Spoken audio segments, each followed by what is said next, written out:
autre dimension.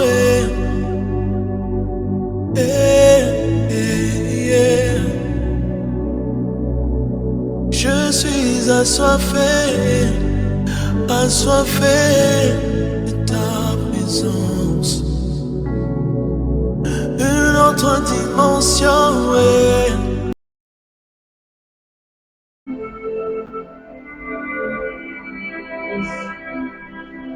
Merci Seigneur. Alors bien-aimé, je voudrais tout simplement que tu restes vraiment dans cette présence du Saint-Esprit.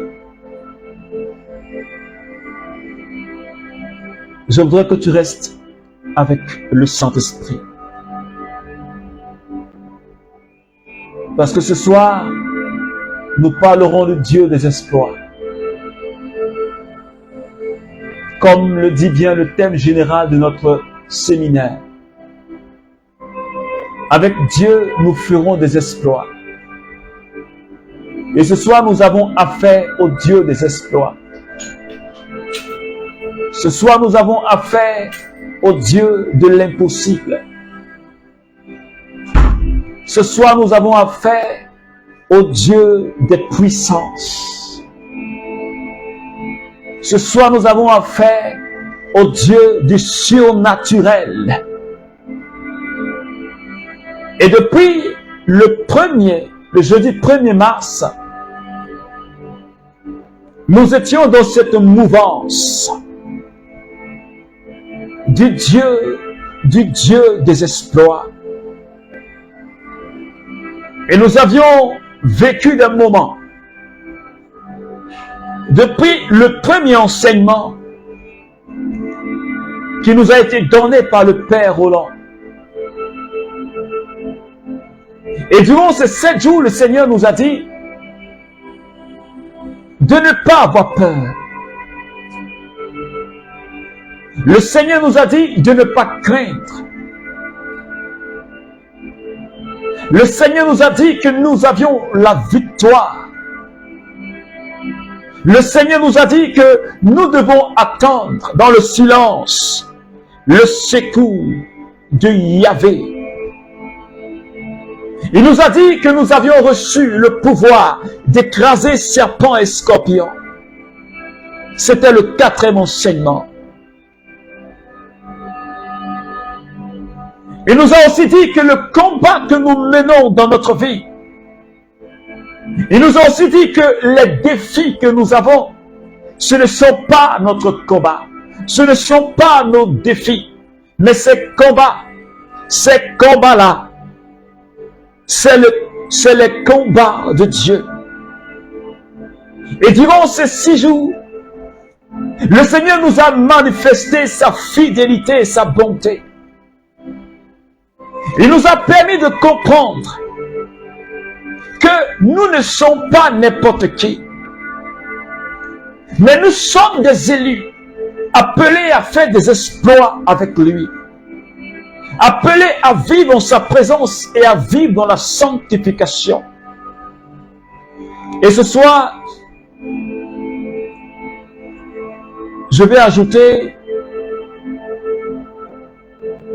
mon sel de grain, mon grain de sel plutôt, à ce qui a été dit.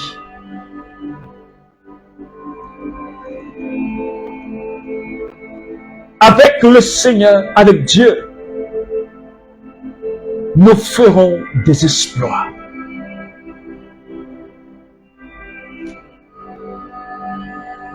Je ne sais pas si quelqu'un peut répéter le thème avec moi. Avec Dieu, nous ferons des exploits. Dis-le encore. Avec Dieu, nous ferons des exploits. Dans d'autres versions, il est dit avec Dieu, nous ferons des prouesses. Et lui piétinera nos oppresseurs. Et lui piétinera nos oppresseurs. Avec Dieu. Je ne sais pas si quelqu'un comprend. Avec Dieu. nous ferons des exploits. Si nous devons faire des exploits, si tu dois faire des exploits, si nous devons expérimenter la gloire de Dieu, c'est avec le Seigneur. C'est en association avec le Seigneur. Nous devons faire des exploits. Les exploits, c'est des actions remarquables. Les exploits, c'est les actions d'éclat. Les exploits, c'est les actions exceptionnelles. L'exploit, c'est le succès. Je voudrais déjà que tu mettes ça dans ton esprit. Les exploits que toi et moi, nous sommes appelés à expérimenter, c'est les actions qui sont remarquables. C'est les choses qui sortent de l'ordinaire. C'est les choses exceptionnelles. Et c'est le succès, c'est la gloire. C'est de cela qu'il s'agit ce soir. Parce que le contraire de l'exploit, le contraire des prouesses, le contraire de l'exploit, c'est l'échec. Est-ce que quelqu'un me comprend? Le contraire de l'exploit et de ce qu'on appelle prouesse, c'est l'échec. Mais Dieu dit, avec lui, nous ferons des exploits. Cela veut dire qu'avec Dieu, il n'y a pas d'échec. Est-ce que quelqu'un peut dire Amen? Si tu crois, est-ce que tu peux dire Amen? Avec le Seigneur, nous n'allons pas faire des échecs. C'est ce que le thème veut dire. Avec le Seigneur, je n'échouerai jamais. Avec le Seigneur, je n'échouerai point. J'aimerais que tu le répètes avec moi. Avec le Seigneur, je n'échouerai point. Et ce soir, j'aimerais m'attarder sur une partie du thème. Avec Dieu. Avec Dieu. Avec Dieu. Avec Dieu. J'aimerais que quelqu'un dise avec Dieu. Alors, si c'est avec Dieu que nous devons faire les exploits, qu'est-ce que cela veut dire? Ça veut dire c'est en compagnie de Dieu. C'est-à-dire en présence de Dieu. C'est-à-dire en association avec Dieu. Et cela est un signe d'accompagnement. Ça veut dire que Dieu nous accompagne. Dieu nous accompagne pour que nous puissions faire des exploits. Autrement dit, si Dieu ne nous accompagne pas, si Dieu n'est pas associé à ce que nous faisons, si nous ne vivons pas en présence de Dieu, si Dieu n'est pas notre compagnon, nous ne pourrions jamais faire des exploits. Est-ce que quelqu'un me comprend ce soir?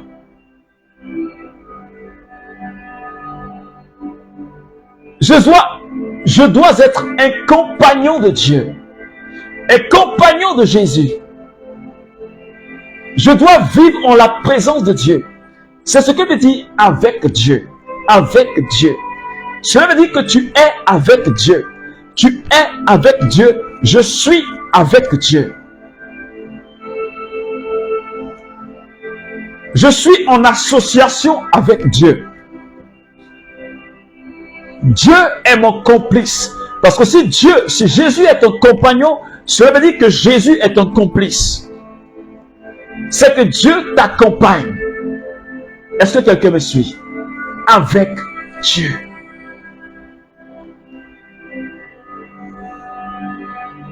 Et si toi et moi, on n'est pas avec Dieu, on ne pourra pas faire des exploits. C'est-à-dire qu'on ne va pas expérimenter les actions d'éclat, les actions remarquables. On ne va pas expérimenter la gloire de Dieu. Or, c'est à cela que le Seigneur nous appelle. Les actions d'éclat, Dieu nous appelle à manifester la gloire et à expérimenter la gloire. Puisque Paul dit que nous partageons la nature divine de Dieu. Et si toi et moi, nous partageons la nature divine de Dieu, cela veut dire que nous sommes dans le royaume. Jésus a dit, le royaume est au milieu de nous. Et donc, si le royaume est là, alors nous vivons dans le royaume, nous vivons les œuvres du royaume, nous expérimentons les choses du royaume. Or, le royaume, c'est la gloire, le royaume, c'est la puissance, le royaume, c'est les actions d'éclat, le royaume, c'est la prouesse, le royaume, c'est la prospérité, le royaume, c'est la vie. C'est pourquoi Jésus a dit en Jean chapitre 10 et verset 10, « Je suis venu donner la vie et la vie en abondance. » C'est ça le principe du royaume. Parce que Dieu veut qu'on soit des hommes et des femmes d'exploit. Ce n'est pas moi qui le dis, mais je crois. Et c'est ce que la parole dit, et la parole est vérité. Toi et moi, nous devons être des femmes et des hommes d'exploit. C'est pourquoi je voudrais nous recommander d'être des compagnons de Jésus. Alors si tu ne l'es pas encore, il faudrait que tu le fasses. Il faudrait que je vive en présence de Jésus. Et que j'associe Jésus dans tous les aspects de ma vie.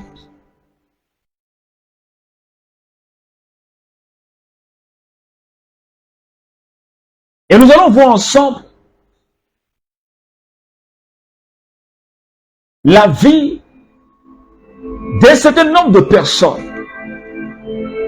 qui ont été des hommes d'exploit, qui ont marché en présence de Dieu.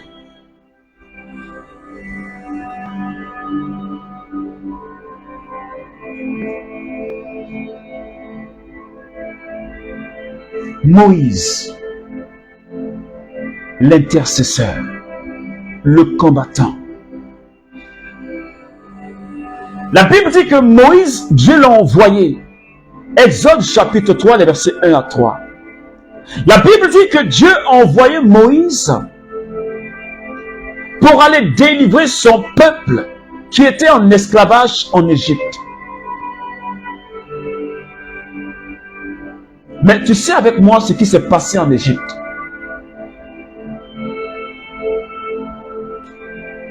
Tu sais avec moi ce qui s'est passé en Égypte. Si Dieu n'avait pas revêtu Moïse de puissance pour qu'il soit un homme d'exploit, il n'allait jamais ramener le peuple sur la terre de Canaan.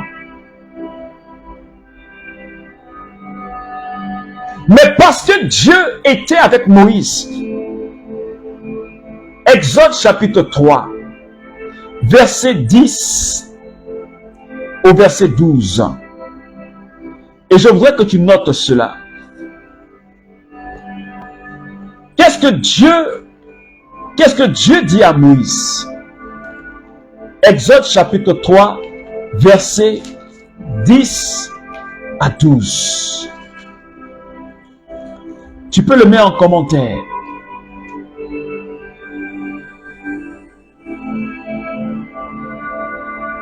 Le Seigneur dit à Moïse, Moïse dit à Dieu, qui suis-je pour aller vers Pharaon et faire sortir d'Égypte les fils d'Israël?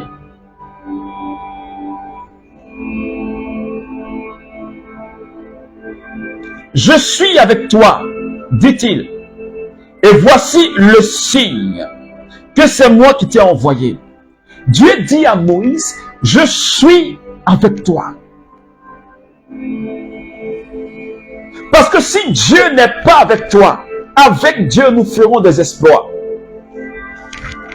Si Dieu n'était pas avec Moïse, il ne pouvait pas faire des exploits. Il ne pouvait pas aller affronter Pharaon.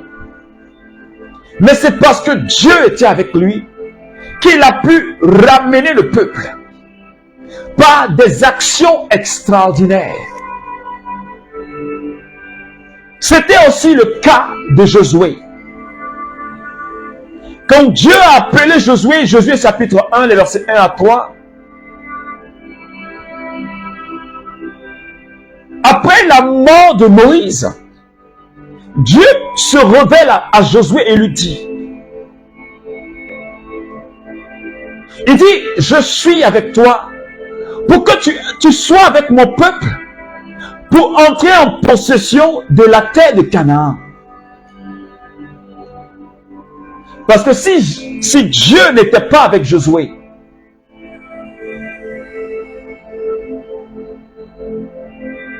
Josué ne pouvait pas, avec le peuple, entrer en possession de la terre promise. Parce qu'il y avait une opposition. Cette terre était déjà occupée. Comment pouvons-nous imaginer que par le fait d'une simple louange, les murs d'une forteresse s'écroulent? Comment est-ce qu'on peut s'imaginer cela si ce n'est pas la puissance du Saint-Esprit, si ce n'est pas la puissance de Dieu? C'est pourquoi ce soir je dis à quelqu'un, si tu n'es pas en association avec Dieu, comme cela a été dans la vie de Josué, les murs de Jéricho de ta vie ne peuvent pas tomber. Les actions d'exploit, les actions extraordinaires, on ne pourra pas les voir. Comme Moïse, comme Josué.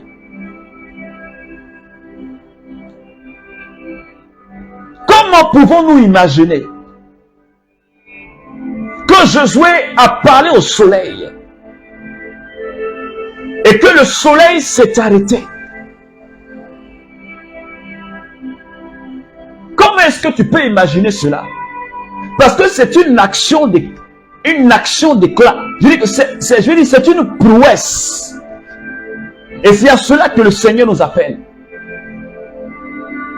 Et quand tu lis Josué chapitre 10, les versets 12 à 14, il a dit que jamais Dieu n'a donné, un homme n'a donné de l'ordre à Dieu. Mais ce jour-là, Dieu a dit, Josué a dit à Dieu que le soleil s'arrête et Dieu a obéi. C'est une action d'éclat. Et quand j'ai commencé à méditer, parce que ce jour-là,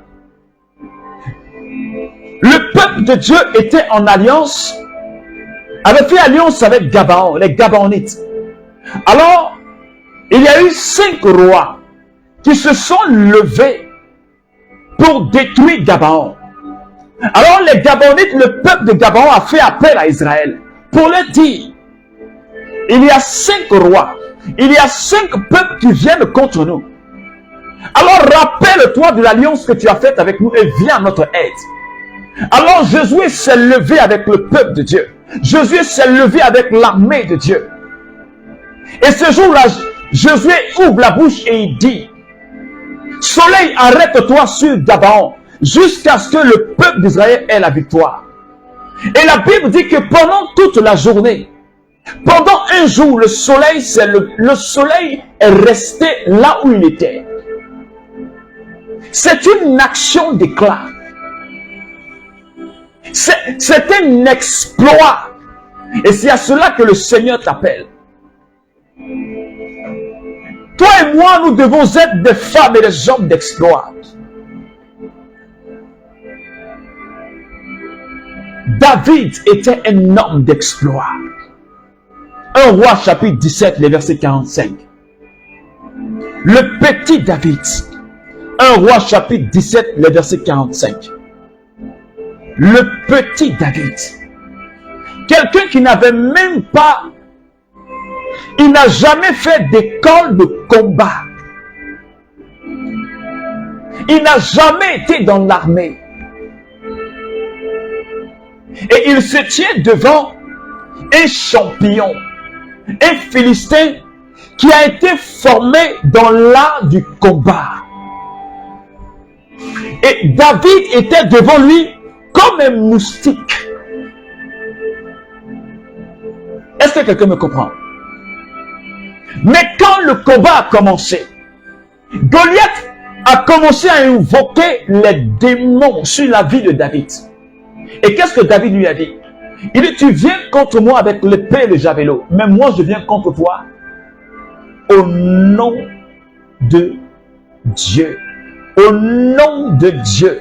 Celui qui est le Dieu des armées d'Israël. Et tu connais le résultat. Goliath a été terrassé et sa tête a été coupée.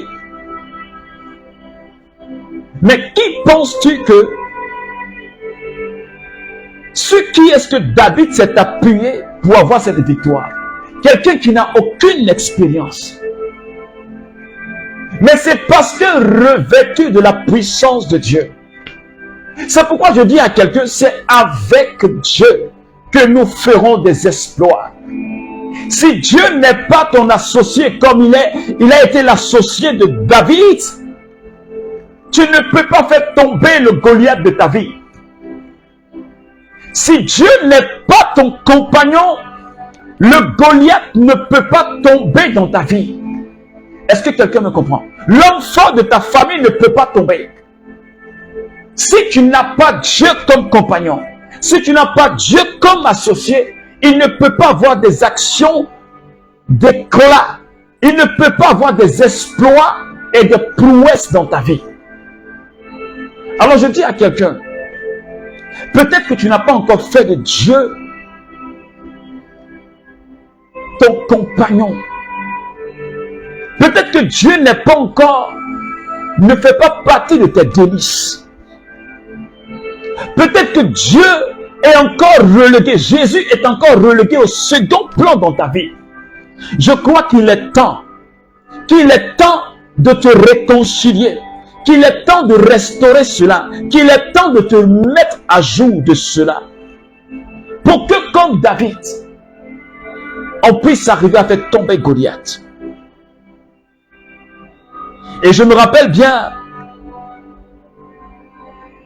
le 4e jour de notre temps, le thème numéro 4, qui a été prêché par le Respo Sylvain. Luc chapitre 10, verset 19. Et Jésus a dit à ses apôtres, « Voici, je vous ai donné le pouvoir d'écraser serpents et scorpions. » Il dit, « Voici, je vous ai donné le pouvoir d'écraser serpents et scorpions. » Mais on ne peut écraser serpents et scorpions si on a Jésus avec soi. Mais si tu ne l'as pas dans ton cœur, si tu ne vis pas en sa présence, tu ne peux écraser serpents et scorpions. Non, tu ne peux pas. Mais c'est eux qui vont bousiller ta vie. Parce que tu ne vis pas en présence de Dieu. Quand Jésus a dit à ses apôtres, avant qu'ils ne partent, il a dit, Marc chapitre 16, versets 17 à 18. Il dit, voici les signes. Les signes qui accompagneront ceux qui auront cru. Oh, Shadabra. Reondo Babra Saiki Bondo Shada. Je suis en train de dire à quelqu'un, nous sommes appelés à faire des exploits. Sur la terre, ici-bas. Pour qu'il y ait des convertis. Pour qu'il y ait des gens qui se prosternent et qu'ils sachent que Jésus est Seigneur. À la gloire de Dieu le Père. C'est cela notre identité. C'est cela qui doit nous, c'est cela qui doit nous caractériser. Des hommes et des femmes d'exploit. Les signes accompagneront ceux qui auront cru. Vous imposerez les mains aux malades et les malades seront guéris. Vous chasserez des démons, vous parlerez en langue nouvelle. Vous allez boire des boissons empoisonnées, mais cela ne vous fera rien. Vous allez écraser toute la puissance de l'ennemi et rien ne pourra vous nuire. Nous sommes des hommes et des femmes d'exploit. Tu es une femme et un homme d'exploit. C'est cela ton identité. C'est ce qui doit te caractériser. Mais le plus souvent, nous n'avons pas pris conscience de cette identité, de ce que nous sommes et de ce que nous sommes capables de faire. Est-ce que quelqu'un me suit? Ce que nous sommes capables de faire, parce que Dieu nous rend capables par la puissance du Saint-Esprit. C'est pourquoi il a dit aux apôtres, Luc, acte chapitre 1, verset 8, il dit, vous allez recevoir une puissance. Elle vient du Saint-Esprit et vous serez mes témoins. Les apôtres, ils étaient 12. Et 12 personnes ont bouleversé toute l'humanité. La parole est venue jusqu'en Afrique. Elle a parcouru les 5 continents de la planète. Mais ils étaient 12. Comment est-ce que tu peux imaginer que 12 personnes soient capables de bouleverser l'humanité? Des gens qui sont intrépides, que rien ne peut arrêter, si ce n'est pas la puissance de Dieu, si ce n'est parce qu'ils sont avec Dieu. Ce n'est seulement qu'avec Dieu qu'ils ont pu propager la bonne nouvelle.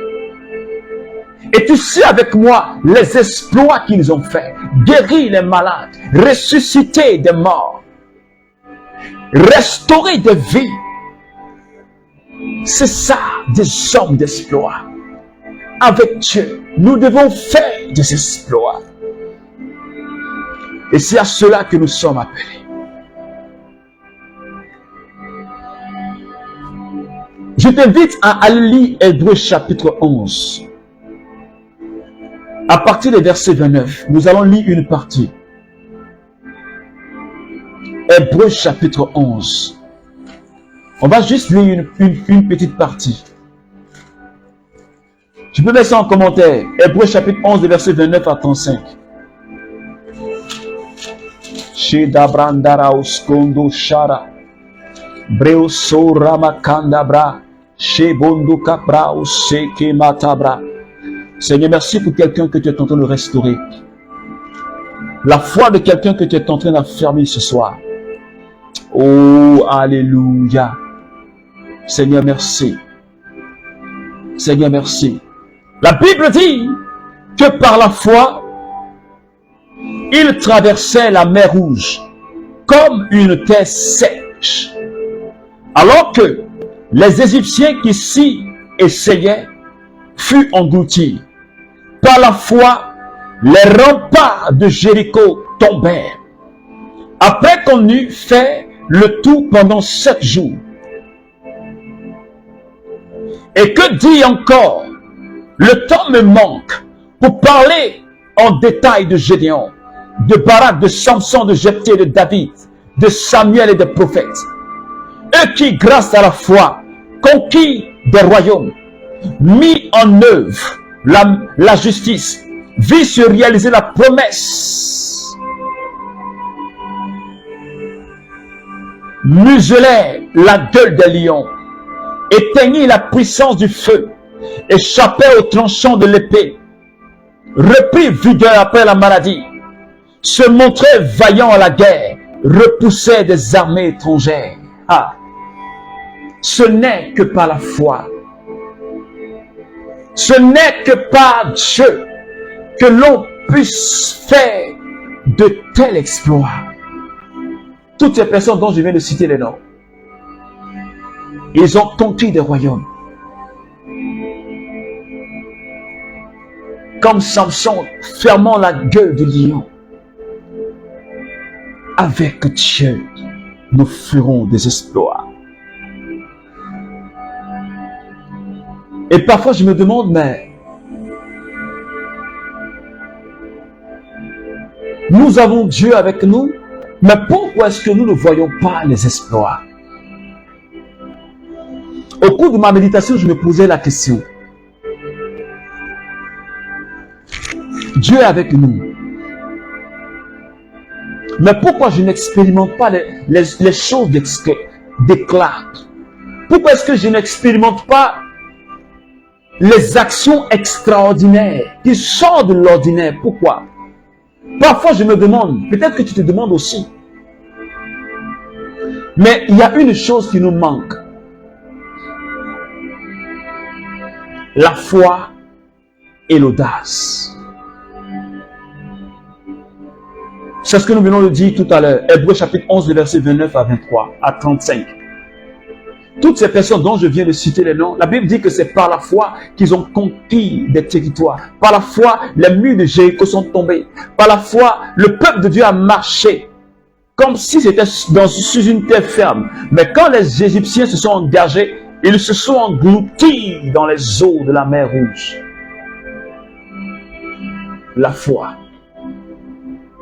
Avec la foi en Dieu, nous ferons des exploits. L'exploit, quelqu'un disait, l'exploit de la foi. La foi en Dieu. Avec la foi en Dieu, nous ferons des exploits. Parce qu'une chose est d'être avec Dieu. Et puis une autre, c'est d'avoir la foi. Abraham vivait en présence de Dieu. Mais il avait aussi la foi. Il était libre de croire ou de ne pas croire. Quand Dieu lui a dit, dans sa vieillesse, tu auras un enfant.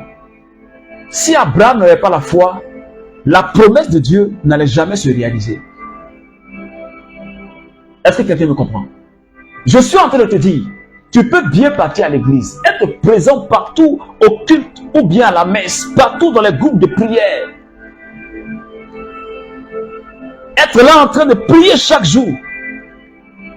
Et puis tu n'as pas la foi. C'est que ce que tu fais là, tu ne crois pas. Tu ne crois même pas en Dieu.